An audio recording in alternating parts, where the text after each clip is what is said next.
नमस्कार। आपके अपने YouTube channel Manan academy of mathematics पर आपका स्वागत है।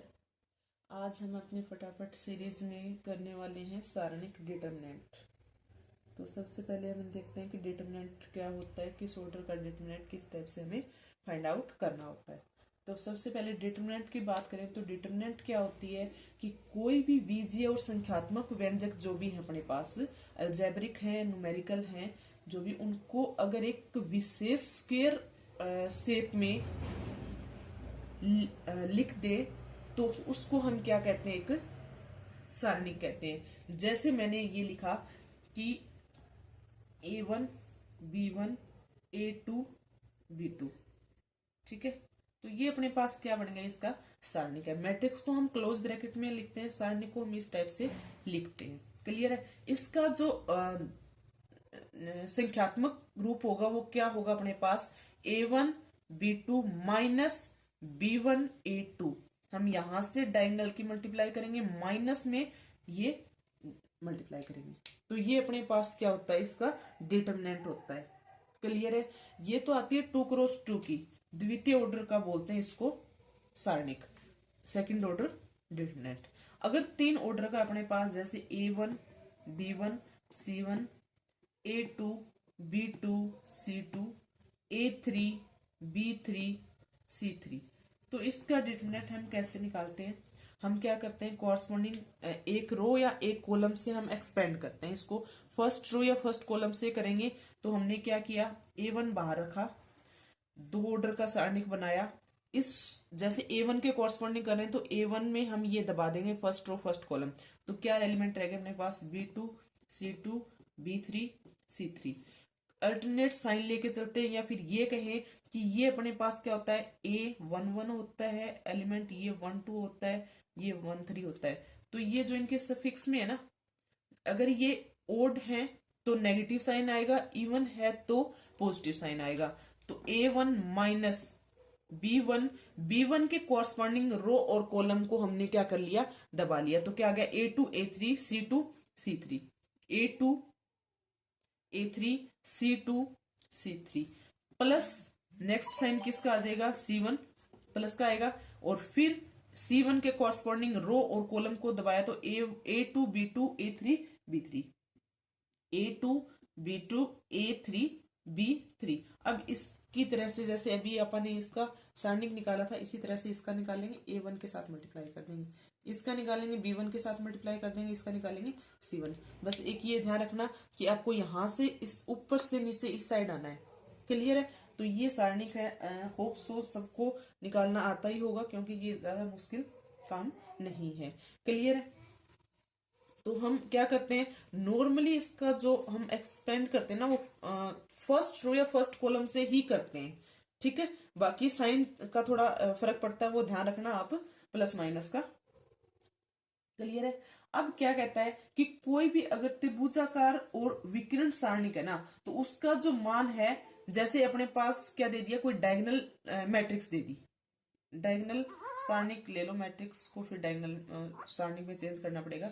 जैसे यहाँ पे A B C है, बाकी ये 0 हैं सारे, तो ये कौन सी है अपने पास, डायगोनल मैट्रिक्स की फॉर्म है, ठीक है। अगर इसका डिटरमिनेंट हमें निकालना है ना, तो वो किसके इक्वल होगा, ABC के इक्वल होगा। सेम इसी तरह से अगर अपर ट्रायंगुलर है, 1 2 3 कुछ भी है यहाँ पे, ये अपर ट्रायंगुलर है, तो भी डिटरमिनेंट की वैल्यू क्या होगी, ABC ही होगी। अगर इसी तरह से अपने पास ये सारे 0 हैं और यहाँ पे कोई वैल्यू है, तो वो भी किसके इक्वल होगा, इसका डायगोनल, इसका जो डिटरमिनेंट होगा वो भी किसके इक्वल होगा, ABC। तो अपर ट्रायंगुलर, लोअर ट्रायंगुलर और डायगोनल, तीनों जो अपने पास डिटरमिनेंट मैट्रिक्स बनेंगे, उनका जो डिटरमिनेंट होगा वो डायगोनल एलिमेंट के प्रोडक्ट के इक्वल होगा। क्लियर है। तो ध्यान रखना है कि इसके इक्वल होगा, डायगोनल के इक्वल होगा। अब आता है कि डिटरमिनेंट के बाद हम एडजॉइंट करने वाले हैं, तो एडजॉइंट से पहले हम करेंगे कि माइनर और कोफैक्टर, ठीक है। माइनर और कोफैक्टर, या माइनर को बोलते हैं उपसारणिक, उपसारणिक किसको बोलते हैं, माइनर को। माइनर्स और कोफैक्टर, कोफैक्टर को बोलते हैं सहखंड, सहखंड या को फैक्टर, ध्यान रखना है, को फैक्टर या सेकंड। तो दोनों निकालते हैं, थोड़ा सा डिफरेंस है दोनों में, कंफ्यूज नहीं होना है। माइनर यानी कि उपसारणिक, उपसारणिक का मतलब है जो अपन ने सारणिक निकाली है ना, उसकी जैसे 3x3 की ली थी या 2x2 का ही मान लो, ठीक है। तो हम क्या करते हैं, जैसे सारणिक निकालते हैं, फर्स्ट लेते हैं तो फर्स्ट के कोरस्पॉन्डिंग रो कॉलम को दबाते हैं। तो फर्स्ट के कोरस्पॉन्डिंग जो रो कॉलम को बताया दबाया, उसके बाद जो यहाँ पे एलिमेंट रहेगा वो उस जो यहाँ पे जिसको हमने जिसके कोरस्पॉन्डिंग रो कॉलम को दबाया था वो उसका माइनर होगा, ध्यान रखना है, ठीक है। जैसे मैं आपको एक एग्जांपल से बताती हूँ। मैंने डिटरमिनेंट ले लिया एक A11, A12, A13, A21, A22, A23, A31, A32 और A33। ये अपने पास क्या है, एक डिटरमिनेंट है, ठीक है। डिटरमिनेंट को ऐसे भी डिनोट करते हैं, क्लियर है। तो ये अपने पास क्या एक डिटरमिनेंट है, इससे हमें क्या निकालने, माइनर्स निकालते हैं। माइनर्स को मैं M11, जैसे यहाँ पे इनके एलिमेंट A11, A12, A13 से किया ना, तो उसको हम कई बार तो कैपिटल A से भी डिनोट कर देते हैं और कई बार M से भी डिनोट कर देते हैं, ठीक है। तो मैं यहाँ पे माइनर्स को M से डिनोट कर रही हूं कि मुझे M11 निकालना है फर्स्ट के कॉरस्पॉन्डिंग। तो क्या करेंगे, M11 निकालना है तो A1 के कॉरस्पॉन्डिंग रो कॉलम को मैंने दबा लिया। उसके बाद जो अपने पास ये डिटरमिनेंट रहता है, इनका डिटरमिनेंट निकालेंगे। इनका डिटरमिनेंट जो आएगा वो वैल्यू किसकी आएगी, M11 की, यानी कि क्या आएगा, A22, A23, A32, A33। ये वैल्यू किसकी आई है, M11 की आई है, यानी कि उपसारणिक है ये एक, क्लियर है, समझ आ गया। M11 निकाला तो M11 के A1 के कॉरस्पॉन्डिंग रो कॉलम को दबाया और जो एलिमेंट रहेंगे उनका सारणिक निकाल के उसकी वैल्यू आ जाएगी। जैसे मुझे निकालना है M23 निकालना है, M23 निकालना है, तो M23 यानी कि A23 के कॉरस्पॉन्डिंग रो कॉलम को दबा लिया, क्या रह गया एलिमेंट अपने पास, A11, A12, A31 और A32। ये अपने पास क्या गया, M23 के कॉरस्पॉन्डिंग हो गया, क्लियर है। तो इस टाइप से हम क्या निकालते हैं, माइनर्स निकालते हैं। अब माइनर निकालने को, माइनर आपको आ गया तो कोफैक्टर उसका बहुत आसान है। कोफैक्टर में क्या होता है, जैसे M11 है, उस कोफैक्टर को हमने C11 से डिनोट कर दिया, ठीक है। तो या F11 से डिनोट कर दिया, कुछ भी ले सकते हैं। तो ये जो F11 है ना, वो क्या होगा, -1 की पावर, ये 1+1 जो सफिक्स में है, 1+1 M11, या ये निकालने Fij निकालना है तो किसके इक्वल होगा, -1 की पावर I प्लस जे और Mij के इक्वल होगा। ये जनरल फॉर्म होगी इसकी, क्लियर है। Fij किसके इक्वल होगा, -1 की power I plus J Mij के इक्वल होता है। ये कोफैक्टर है और ये माइनर है, क्लियर है, समझ आ गए होंगे आपको। अब बात आती है कि कोफैक्टर माइनर समझने के बाद हम निकालते हैं एडजॉइंट। एडजॉइंट है वो किस पे डिपेंड करता है, कोफैक्टर पे डिपेंड करता है। कि कोई भी मैट्रिक्स है ए, उसका एडजॉइंट होगा, एडजॉइंट ऑफ ए से लिखते हैं इसको, किसके इक्वल होता है, उस मैट्रिक्स के जो कोफैक्टर्स होते हैं ना, सारे कोफैक्टर निकालने के बाद और उसका ट्रांसपोज लेते हैं तो वो किसके इक्वल होता है, एडजॉइंट ऑफ ए के इक्वल होगा। कोफैक्टर का ट्रांसपोज एडजॉइंट ए होता है, क्लियर है, समझ आ गया। तो जैसे मैट्रिक्स ली मैंने 4, 5, -1 और 7, इसका मुझे एडजॉइंट निकालना है। ये ए मैट्रिक्स है, मुझे क्या निकालना है, adjoint of A. Short method भी बता रही हूं, पहले हम देखते हैं कि कोफैक्टर कैसे निकालते हैं। कोफैक्टर मुझे निकालना है, 4 के कोरस्पॉन्डिंग कोफैक्टर निकालू मैं, पहले कोफैक्टर की मैट्रिक्स बना रही हूं मैं, तो वो क्या बनेगी, 4 के कोरस्पॉन्डिंग, ये हमारे पास क्या है, 1 1 है, ये 1 2 है, ये 2 1 है, ये 2 2 है। तो -1 की पावर 1+1 आएगा और यहां पे इसके कॉरस्पॉन्डिंग क्या आ जाएगा, 7। तो फर्स्ट एलिमेंट क्या आ गया, 7 आ गया। 5 के कॉरस्पॉन्डिंग निकालेंगे तो क्या होगा, -1 की पावर 1+2 3, यानी कि नेगेटिव आएगा और नेगेटिव पहले से है तो क्या हो गया, ये प्लस हो गया। 1 के कॉरस्पॉन्डिंग निकालेंगे तो 5 साइन किसका आएगा, माइनस का, 7 के कॉरस्पॉन्डिंग निकालेंगे तो 4 साइन किसका आएगा, 2 + 2 4 प्लस का। तो ये तो अपने पास कोफैक्टर निकले हैं। कोफैक्टर की मैट्रिक्स बनाई अपन ने अभी तक, क्लियर है। कोफैक्टर की मैट्रिक्स के बाद जिसका अगर ट्रांसपोज करेंगे तो वो किसके इक्वल आएगा, इसके एडजॉइंट के इक्वल आएगा। क्लियर है, समझ आ गया। हमने कोफैक्टर निकाले, कोफैक्टर का ट्रांसपोज किया, वो किसके इक्वल होगा, एडजॉइंट ऑफ ए के इक्वल होगा। क्लियर है। अब डायरेक्ट मेथड देखते हैं क्या होता है। सिंपल 2 × 2 में, अगर 2 × 2 में आपको निकालना है ना, एडजॉइंट निकालना है, तो कैसे करेंगे। एडजॉइंट बता रही हूं सीधा, कोफैक्टर नहीं, कि क्या करना है हमें, इनको चेंज करना है, डायगोनल एलिमेंट को इंटरचेंज करना है, 7 4 और इनके क्या कर देने हैं, साइन चेंज करने हैं। ठीक है, तो 5 का -5 हो जाएगा, -1 का 1 हो जाएगा। ये अपने पास क्या है, एडजॉइंट ऑफ ए है। क्लियर है, समझ आ गया। 2 × 2 में एडजॉइंट कैसे निकालते हैं, शॉर्ट मेथड क्या है, डायगोनल एलिमेंट को इंटरचेंज करना है, नॉन डायगोनल के साइन चेंज करने हैं, उनको चेंज नहीं करना, सिर्फ साइन चेंज करने, प्लस का उसको माइनस कर दो, माइनस का उसको प्लस कर दो।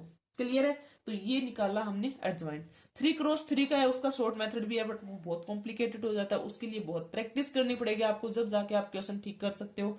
तो मैं वो आपको सजेस्ट नहीं करने वाली यहाँ पे। तो सिर्फ 2 × 2 का मैंने बता दिया। 3 × 3 का है तो वो आप थोड़ा उससे निकाल लेना, निकल जाएगा, क्योंकि वो उसकी प्रैक्टिस है आपकी, और अगर वो निकालोगे तो उसमें प्रैक्टिस की जरूरत पड़ेगी। क्लियर है। अगर आपको जरूरत है तो आप कमेंट करिएगा, मैं अलग से एक वीडियो बना दूंगी उसका डायरेक्ट मेथड का। क्लियर है, तो ये था एडजॉइंट। एडजॉइंट निकालने के बाद हम निकालते हैं इनवर्स। तो इनवर्स क्या होता है, कोई भी मैट्रिक्स ए है, उसकी किसी मैट्रिक्स बी के साथ मल्टीप्लाई करी तो वो अपने पास आइडेंटिटी आ गया, तो हम कहते हैं ए का इनवर्स बी है और बी का इनवर्स क्या है, ए है। क्लियर है। अगर ए बी किया, वो किसी आइडेंटिटी मैट्रिक्स के इक्वल आ गया, तो हम कहते हैं कि ए का इनवर्स क्या है, बी है। कहने का मतलब जब ए और ए इनवर्स की हम मल्टीप्लाई करते हैं तो आइडेंटिटी मैट्रिक्स आती है। जब दो मैट्रिक्स की मल्टीप्लाई कर रहे हैं, आइडेंटिटी आ रही है, तो वो एक दूसरे के इनवर्स होते हैं, ये इनवर्स होता है। क्लियर है। तो इनवर्स निकालना कैसे है, तो सबसे पहले इनवर्स के लिए जो मैट्रिक्स है ना, उसका डिटरमिनेंट है वो नॉट इक्वल टू 0 होना चाहिए। मैं पहले सिंगुलर नॉन सिंगुलर बताती हूँ आपको। सिंगुलर क्या होता है, सिंगुलर होता है जिसका डिटरमिनेंट अगर इक्वल टू 0 है तो सिंगुलर है। नॉन सिंगुलर क्या होगा, नॉन सिंगुलर होगा जिसका डिटरमिनेंट नॉट इक्वल टू 0 है, तो वो नॉन सिंगुलर है। तो कोई भी मैट्रिक्स ए है, उसका इनवर्स है, वो एग्जिस्ट करता है, कब करता है, कि उसका डिटरमिनेंट है वो नॉट इक्वल टू 0 होना चाहिए, यानी कि जो मैट्रिक्स है वो नॉन सिंगुलर होनी चाहिए, व्युत्क्रमणीय मैट्रिक्स होनी चाहिए। क्लियर है। तो सबसे पहले हम मैट्रिक्स का डिटरमिनेंट चेक करेंगे, डिटरमिनेंट चेक करने के बाद एडजॉइंट निकालेंगे, एडजॉइंट के बाद फिर इनवर्स निकालते हैं। कैसे, क्या होता है, adjoint of A upon determinant A किसके इक्वल होता है, उस मैट्रिक्स का इनवर्स होता है। क्लियर है। निकाल लेंगे, एडजॉइंट निकालना आता है, डिटरमिनेंट निकालना आता है, इनवर्स भी आप आराम से निकाल सकते हो। क्लियर है, कर लोगे। तो ये था अपने पास इनवर्स निकालना किसी मैट्रिक्स का। क्लियर है। अब अपने जो सिलेबस में गिवन है उसमें क्या दे रखा है कि जो इक्वेशन होती है, सॉल्यूशन निकालना हमें लीनियर इक्वेशन का, डिटरमिनेंट की हेल्प से भी निकालेंगे और वैसे भी हम देख लेते हैं। तो हम क्या करते हैं, कोई भी इक्वेशन है अपने पास, इक्वेशन क्या गिवन होगी, a1x plus b1y plus c1z is equal to d1, a2x plus b2y plus c2z is equal to d2, a3x plus b3y plus c3z is equal to d3। ठीक है, तो हम पहले इसके डिटरमिनेंट निकालते हैं। डेल वन डेल निकालते हैं। डेल तो हमें पता है डिटरमिनेंट क्या होगा इसका, एक्स वाई जेड के कोफिशिएंट आ जाएंगे, a1 b1 c1 a2 b2 c2 a3 b3 और c3। ठीक है, उसके बाद निकालेंगे आप डेल वन।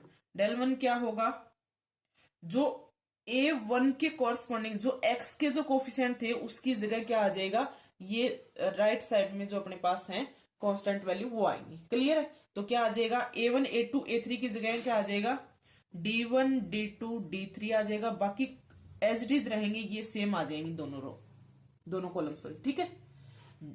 अगर डेल 2 निकालते हैं तो उसमें क्या होगा, B1 B2 B3 की जगह ये तो A1 A2 A3 रहेगा, और B1 B2 B3 की जगह क्या आ जाएगा, D1 D2 D3 C1 C2 C3।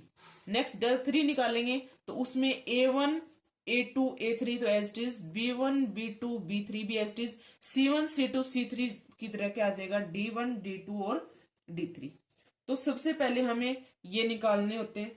उसके बाद हम चेक करते हैं कि ये समझ आ गया होगा, रफ कर दूं मैं इसको कर देते हैं बस इतना, ये रखते हैं।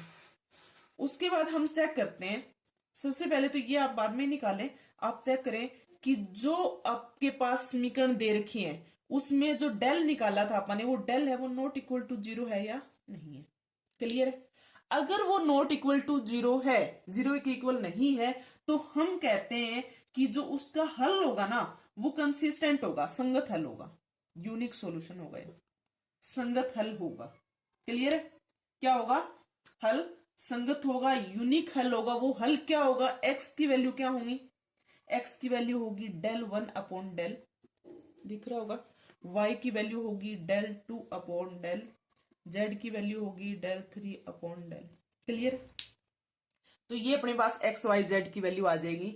हम कहेंगे del not equal to zero है, इसका डिटरमिनेंट अगर नॉट इक्वल टू जीरो है तो ये कंसिस्टेंट सॉल्यूशन होगा, इसका यूनिक हल होगा, संगत हल होगा। और वो हल होगा क्या, एक्स वाई जेड, ये वैल्यू इनकी आ जाएंगी। यहां से डिटरमिनेंट निकालना आता है ना 3x3 का, वो निकाल लेंगे, आराम से हो जाएगा। क्लियर है। तो ये एक्स वाई जेड की वैल्यू आ जाएंगी अपने पास, समझ आ गया। उसमें आपसे वैल्यू निकालने का तो बहुत ही रेयर चांस होते हैं कि पूछ लिया जाए। बाकी क्या पूछेगा, वो कंसिस्टेंट है, इनकंसिस्टेंट है, यूनिक हल नहीं है, इनफाइनाइट सॉल्यूशन है, कोई सॉल्यूशन नहीं है, इस टाइप से ऑप्शन गिवन होंगे। तो सबसे पहली कंडीशन कि अगर del is equal to zero है तो वो कंसिस्टेंट है, यानी कि उसका यूनिक सॉल्यूशन होगा। पहली कंडीशन, यूनिक सॉल्यूशन होगा क्या, वो ये सॉल्यूशन होगा, फर्स्ट कंडीशन। सेकंड कंडीशन में हम देखते हैं कि हो सकता है कि डेल है वो इक्वल टू जीरो आ जाए। क्लियर है। तो हम क्या देखते हैं, अगर ये जीरो है तो डेल 1 डेल 2 डेल 3 इनमें से कम एक अशून्य होना चाहिए। ये तीनों इक्वल टू जीरो नहीं होने चाहिए। अगर कोई एक भी नॉट इक्वल टू जीरो है ना, तीनों में से कोई एक भी नॉट इक्वल टू जीरो है तो है क्या होता है अपने पास, इनकंसिस्टेंट होता है। इनकंसिस्टेंट कि अपने पास जो आई है उसका असंगत हल है, कोई हल नहीं है। अगर तीनों में से कोई एक भी नॉट इक्वल टू जीरो हो जाता है तो उसका कोई हल नहीं है। इनमें से अगर ये जीरो है और इनमें से कोई एक भी नॉट इक्वल टू जीरो हो गया तो कोई हल नहीं है। क्लियर है।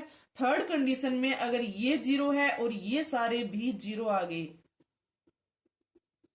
तो इसके अनंत हल होंगे, अनंत हल हैं। क्लियर है। ये सारे जीरो आ गए तो अनंत हल हैं। क्लियर है।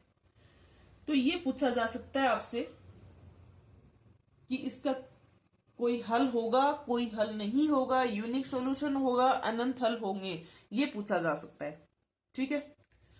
दूसरा हम क्या देखते हैं, अगर डायरेक्ट बिना डिटरमिनेंट के चेक करें तो कैसे चेक करेंगे, देखते हैं। a1x plus a2 b1y plus c1z, a2x plus b2y plus c2, 2x2 में देखते हैं। ये अगर ये है इज इक्वल टू समथिंग जो भी है तो हम चेक करते हैं कि C1 और C2 ले लिया तो A1 upon A2 B1 upon B2 C1 upon C2, अगर ये तीनों नॉट इक्वल हैं तो हम कहते हैं यूनिक सॉल्यूशन है। यूनिक सॉल्यूशन यानी कि अद्वितीय हल होगा इसका। क्लियर है। अगर A1 A2 B1 B2 C1 C2 अगर ये तीनों ही इक्वल हैं तो हम कहते हैं कि इनफाइनाइट सॉल्यूशन है, इनफाइनाइट सॉल्यूशन है। ठीक है, क्लियर है। उसके बाद अगर क्या आ जाता है A1 A2 और B1 B2 तो इक्वल हैं, बट C1 C2 इक्वल नहीं है, तो कोई सॉल्यूशन नहीं है, नो सॉल्यूशन, कोई भी सॉल्यूशन नहीं है। अगर इसका मैं ग्राफ से बताऊं ना आपको तो कैसे होगा, देखो इस टाइप से ग्राफ बनाया, इसमें दो इक्वेशन थी तो दो लाइन बनेंगे उनकी, इस टाइप से कोई लाइन बन रही है। अगर ये लाइन बन रही है इसका मतलब कोई भी इक्वल नहीं था, तो उसमें एक यूनिक सॉल्यूशन आ रहा है जहां पे कट करेंगे। अगर तीनों इक्वल है इसका मतलब एक लाइन के ऊपर दूसरी लाइन आएगी ऐसे, तो इनफाइनाइट सॉल्यूशन हो जाएंगे, सारे सॉल्यूशन है इस लाइन की। अगर दो इक्वल है तीसरा इक्वल नहीं है तो लाइन पैरेलल बनेगी, तो कभी भी जाके मिलेंगे नहीं, तो इसका मतलब कोई सॉल्यूशन नहीं। सॉल्यूशन कब होगा, जब वो एक दूसरे को काटेंगी, तब जाके सॉल्यूशन होता है। क्लियर है, हो जाएगा।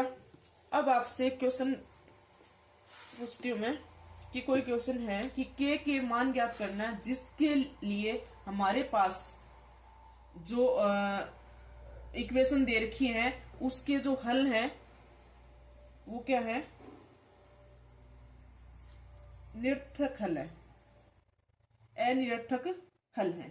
तो क्या होगा, x plus k y plus 3z is equal to 0, k x plus 2y plus 2z is equal to 0, 2x plus 3y plus 4z is equal to 0। अगर आपसे ये कह दिया जाता है कि इसके अनिरर्थक हल है, अनिरर्थक हल, ठीक है, नॉन ट्रिवियल, नॉन जिसको इंग्लिश बोलते हैं non trivial solution, non trivial solution. तो नॉन ट्रिवियल सॉल्यूशन में क्या होता है कि डिटरमिनेंट इक्वल टू क्या होता है, 0 होता है। ठीक है, तो के की वैल्यू निकालनी है आपको, निकाल लोगे, डिटरमिनेंट निकालेंगे इसका 1 के 2, ठीक है, के 2 3 3 2 4, डिटरमिनेंट को इक्वल टू 0 पुट कर देंगे और के की वैल्यू निकाल देंगे कि के की पॉसिबल वैल्यू निकालनी है, जिसके लिए इसका नॉन ट्रिवियल सॉल्यूशन होगा। क्लियर है, समझ आ गया। ट्रिवियल सॉल्यूशन में क्या होता है, नॉन ट्रिवियल तब होता है जब डिटरमिनेंट इक्वल टू 0 आ जाए। ठीक है, तो अनिरर्थक हल है उसकी। ठीक है, डिटरमिनेंट भी 0 है और D1 D2 D3 भी सारे 0 हैं। अगर ये 0 है और इसकी डिटरमिनेंट की वैल्यू नॉट इक्वल टू 0 आ जाए तो इसका निरर्थक हल होता है, ट्रिवियल सॉल्यूशन होता है। ट्रिवियल सॉल्यूशन क्या होते हैं, एक्स वाई जेड तीनों ही क्या होंगे, 0 होंगे। क्लियर। नॉन ट्रिवियल में क्या होता है, राइट साइड अपने पास पूरी 0 है और अगर डिटरमिनेंट भी 0 आ जाता है तो नॉन ट्रिवियल सॉल्यूशन अनिरर्थक हल होता है। अगर राइट साइड 0 है और डिटरमिनेंट वो नॉट इक्वल टू 0 आ जाए तो निरर्थक हल होता है, यानी कि एक्स वाई जेड सारे क्या होंगे, 0 होंगे। क्लियर है। अब बात आती है कि कई बार डिटरमिनेंट में बहुत बड़ा डिटरमिनेंट पूछ लिया जाता है आपसे, तो उसमें कुछ डिटरमिनेंट की वैल्यू तो आपको याद रखनी है। मैं आपको एक बार बुक से दिखाती हूँ कि कैसे, जैसे ये बुक है मेरे पास SR श्रेणी की है, उसमें ये डिटरमिनेंट की वैल्यू है, इस टाइप से आपको कहीं भी मिल जाएंगी। तो ये अपने पास कॉमन होते हैं, इनको याद रखें तो अपना टाइम सेव हो जाएगा।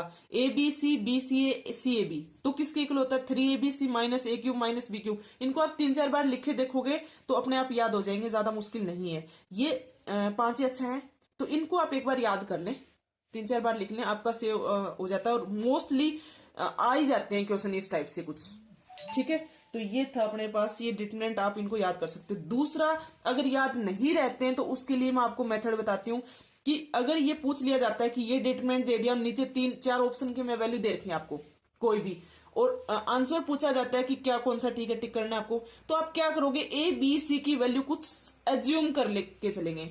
जैसे B को 1 कर लिया, C को 0 कर लिया, और वो फिर लेफ्ट और मतलब ये साइड और ऑप्शन किसी साइड में दोनों इक्वल आना चाहिए डिटरमिनेंट। क्लियर है। इनको पूरा एक्सपेंड मत करने लग जाना, वहां पे टाइम वेस्ट होगा।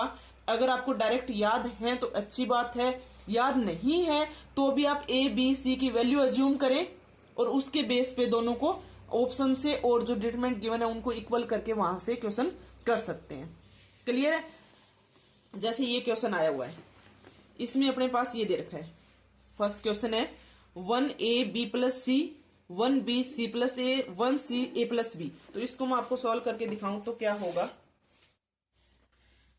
1ab+c, 1bc+a, 1ca+b। ये तो डायरेक्ट ही बन रहा है, क्योंकि अगर मैं इसको प्लस को अलग लिखती हूं तो क्या बनेगा, ये वैल्यू पुट करके देखती हूं मैं।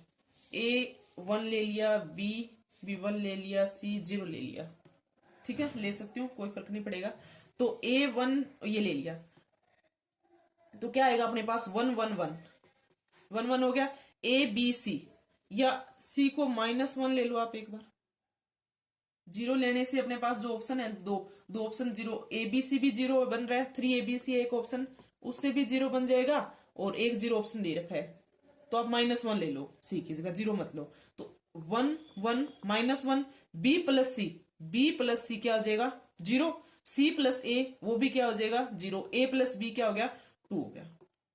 अब इसका डिटरमिनेंट निकाल दो, तो इस लास्ट से क्या कर सकते हैं, इसको एक्सपेंड कर सकते हैं। तो 1 -1 क्या आ रहा है, 0 आ रहा है। तो 0 तो किससे बनेगा, 0 किसी ऑप्शन से नहीं बन रहा, सिर्फ एक से 0 बन रहा है, जो अपने 0 से ही 0 बन रहा है।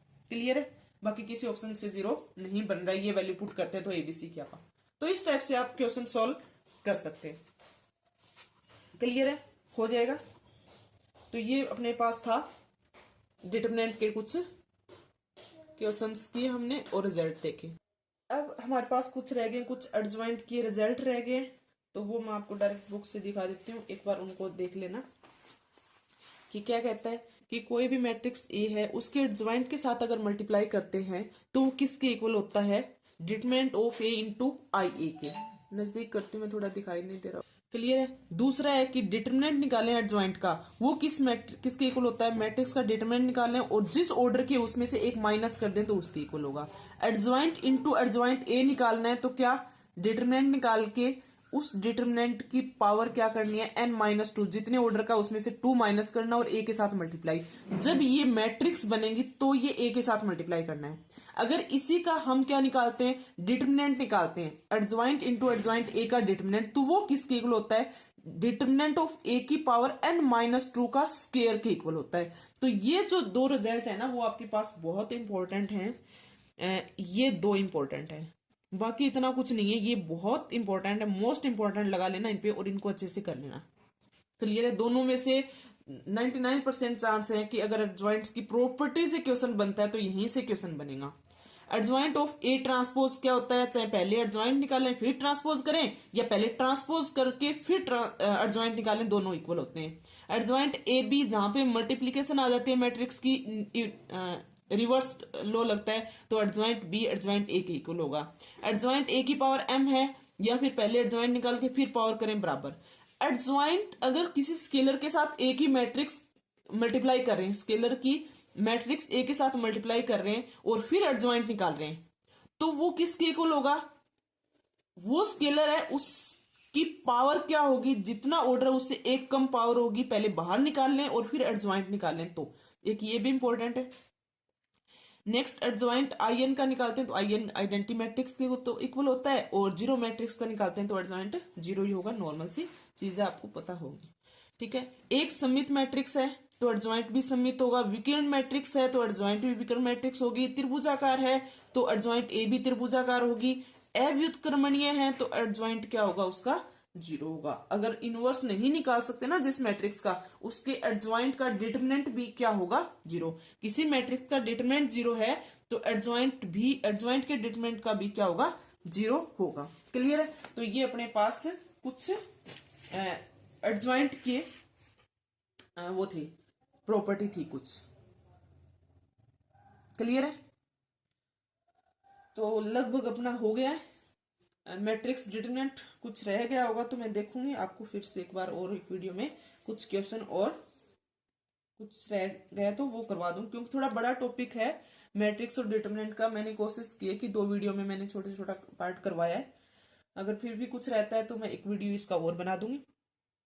अगर वीडियो अच्छा लगा है तो वीडियो को शेयर करें, लाइक करें, चैनल को सब्सक्राइब करें। मिलते हैं नेक्स्ट वीडियो के साथ, तब तक के लिए धन्यवाद।